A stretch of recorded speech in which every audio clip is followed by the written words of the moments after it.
Le garçon fouillait le dépotoir à la recherche de trésors quand, soudain, le sol sous ses pieds s'effondra. Son père se précipita pour l'attraper, mais il arriva trop tard. L'enfant tomba comme un cerf-volant dont on aurait coupé la ficelle, chutant à toute vitesse dans un gouffre sombre et profond. Heureusement, au tout dernier moment, un bras mécanique surgit et le retint. Le père réussit à les hisser hors du trou. Encore sous le choc, le garçon écarta la terre autour de lui, et ce qu'il vit lui coupa littéralement le souffle. Devant ses yeux se trouvait un robot, intact, parfaitement conservé. Le garçon fut envahi par une excitation incontrôlable. À cette époque, les robots avaient totalement remplacé les humains dans les combats de boxe. Les spectateurs ne voulaient plus voir le sang et la chair s'entrechoquer, mais préféraient largement les étincelles métalliques jaillissant lors des affrontements entre machines. Xiaomei avait grandi dans cette atmosphère de folie. Son plus grand rêve avait toujours été de posséder son propre robot de boxe. Mais sa famille n'en avait jamais eu les moyens, jusqu'à cet instant précis. Ce trésor déterré par hasard fit briller ses yeux ternes d'un nouvel espoir. Sans se soucier de la boue qui le recouvrait, Xiaomei creusa frénétiquement toute la nuit. À l'aube, il réussit enfin à extraire entièrement le robot du sol. Une fois rentré à la maison, il le brancha immédiatement à une source d'énergie. Contre toute attente, après avoir dormi pendant des années dans une décharge, le robot s'alluma réellement. Mais ce n'était pas tout. Il possédait une capacité extrêmement rare, il pouvait imiter les mouvements humains. Même le père, resté à côté, ne croyait pas ses yeux. Peu après, la petite amie de son père leur apporta une télécommande spécialement conçue et expliqua en détail comment la manipuler.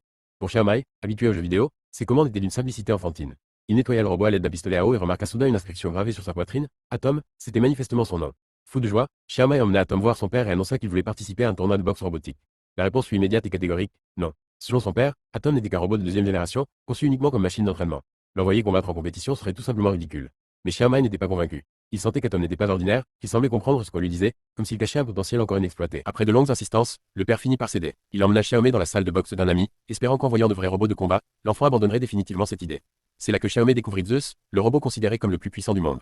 Véritable roi de l'arène, il écrasait tous ses adversaires en un seul coup et régnait sans partage depuis des années. Jamais personne ne l'avait vaincu. Mais loin de décourager Xiaomei, cette démonstration renforça sa détermination. Convaincu qu'Atom avait un avenir, il refusa d'abandonner. N'ayant plus le choix, le père l'emmena dans un ring clandestin, un endroit sombre et chaotique où se mêlaient toutes sortes de combattants. Un adversaire relativement faible fut trouvé pour Atom. Les règles étaient simples. S'il gagnait, il remporterait 1000 $. En cas de défaite, Atom changerait de propriétaire. La foule afflua rapidement, attirée par le spectacle. Du côté adverse, les provocations fusaient, pleines de moqueries et de mépris. Mais Xiaomei n'y prêta aucune attention, concentré uniquement sur les réglages de son robot. Quand son père voulut prendre les commandes, Xiaomei refusa net. Pour lui, son robot devait être piloté par lui seul. Puis la cloche retentit. Le combat allait enfin commencer. Dès le début du combat, l'adversaire passa immédiatement à l'attaque. Il écrasa violemment le pied d'Atom, puis lui asséna un coup terrible en pleine tête. Atom n'eut même pas le temps de riposter. Xiaomei paniqua instantanément. Heureusement, son père criait des instructions depuis le bord du ring, essayant de reprendre le contrôle de la situation. Mais en pleine période de rébellion, Xiaomei refusa d'écouter. Sans les conseils de son père, Atom se retrouva très vite en difficulté, coincé dans un coin du ring et frappé sans relâche. C'était la toute première compétition de Xiaomei, et il perdit complètement ses moyens, incapable de trouver une stratégie pour contre-attaquer. Heureusement, Atom était à l'origine un robot d'entraînement, conçu pour encaisser les coups.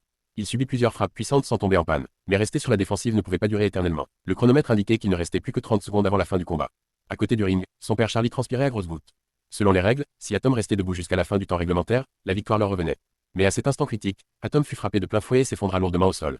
La salle explosa aussitôt, les cris du public et le décompte résonnaient de partout. La défaite semblait inévitable. Refusant d'abandonner, Xiaomei cria de toutes ses forces le nom d'Atom. Comme s'il avait entendu l'appel de son maître, le robot se redressa brusquement. Charlie n'en croyait pas ses yeux. Il venait de gagner. C'était ça, la magie de la boxe. Les miracles sont toujours possibles. Après avoir empoché les 1000 $ de récompense, l'adversaire, furieux, exigea un second combat. Le père voulait partir immédiatement avec l'argent, mais Xiaomei accepta sans la moindre hésitation.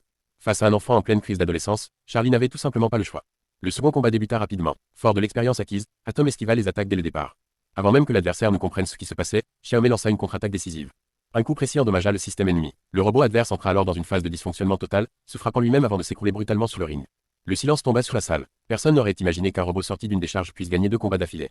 Même si l'adversaire bouillonnait de rage, il respecta les règles et remit les 3000 $ promis.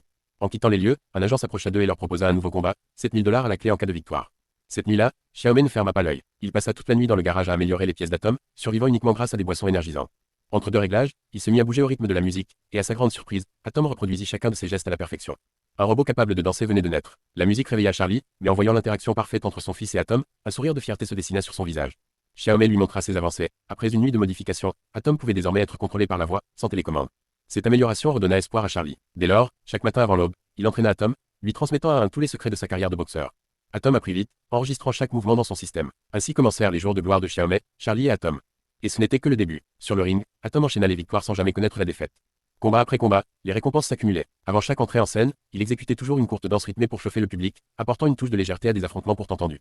Peu à peu, de plus en plus de spectateurs tombèrent sous le charme de ce robot issu du peuple. Après plusieurs victoires consécutives dans les combats clandestins, le trio commença à se faire un nom. Puis, un jour, ils reçurent enfin une invitation pour un tournoi international. C'était la scène dont le père et le fils avaient toujours rêvé.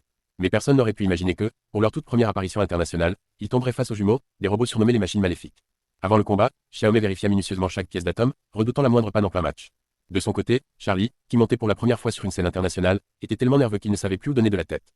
Alors que le combat allait bientôt commencer, l'agent de Zeus surgit soudainement et invita le père et le fils à passer un moment dans la loge.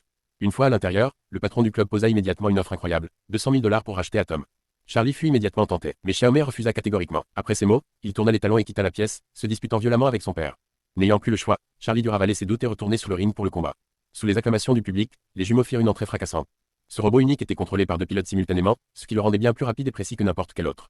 Puis Atom entra à son tour. Devant la foule, il exécuta sa célèbre danse, mettant instantanément le feu à la salle. Mais du côté adverse, on éclata de rire, personne ne prenait au sérieux ce robot récupéré dans une décharge. Les combattants se mirent en position. À l'ordre de l'arbitre, le combat débuta. Les jumeaux attaquèrent immédiatement avec une violence extrême. Atom esquiva grâce à son agilité et contre-attaqua à la tête. Mais après quelques échanges, l'avantage du double pilotage commença à se faire sentir. Avec l'aide de technologies de pointe, les jumeaux poussèrent rapidement Atom dans un coin du ring. Les coups pleuvaient, un après l'autre. Les étincelles jaillissaient à chaque impact métallique. Charlie le savait, si le combat continuait ainsi, il serait éliminé dès les 16e de finale.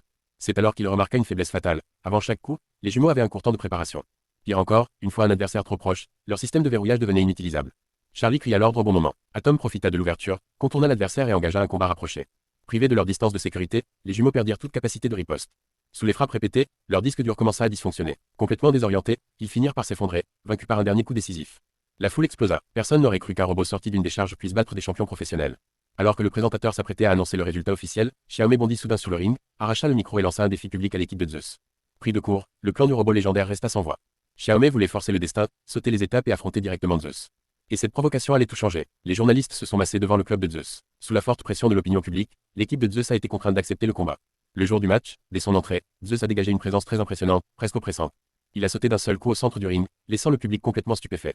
Même Charlie est resté sans voix. Il faut savoir que depuis le début de sa carrière, Zeus n'a jamais perdu un seul combat. Mais le résultat était-il vraiment déjà écrit à l'avance?